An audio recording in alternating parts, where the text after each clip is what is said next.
समझना इसको।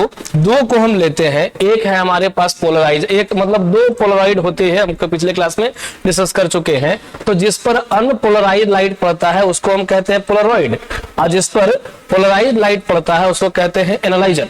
तो ये पोलराइजर है, ये एनालाइजर है।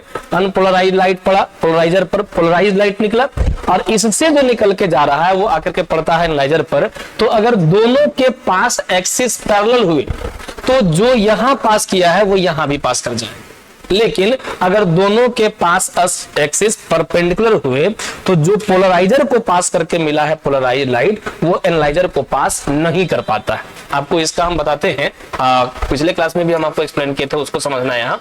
तो देखो ऐसा है कि ये मान लो है पोलराइजर, और ये मान लो पीछे में है एनालाइजर, और यहाँ पे हम मान लेते हैं कील गाड़ते हैं, उससे एक धागा को लेते हैं, पहले इससे पास करवाया फिर इससे पास करवाया।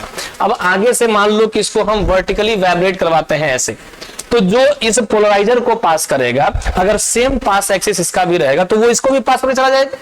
लेकिन अगर इसको ऐसे कर दें तो जो पोलराइजर को पास करेगा वो एनालाइजर को पास नहीं कर पाएगा। तो अगर पोलराइजर को पास कर रहा है, एनालाइजर को पास, और पैरेलल एक्सिस होने पर एनालाइजर को पास कर रहा है, इसका मतलब जरूर वाइब्रेशन इसका मोशन ऑफ द वेव के परपेंडिकुलर होगा।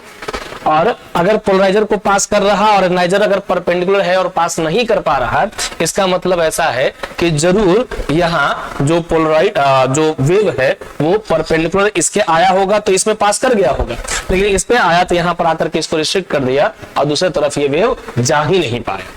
तो ये प्रूव करता है कि लाइट जो है कैसे नेचर का, वो ट्रांसवर्स नेचर का होता है। इस बात को हम लोग कंक्लूजन में लिखेंगे, लिखना कंक्लूजन। अब याद करना, सबसे फर्स्ट क्लास जब हुआ था ऑप्टिक्स का तो उसी टाइम बताए थे आपको कि light is an electromagnetic wave of transverse nature.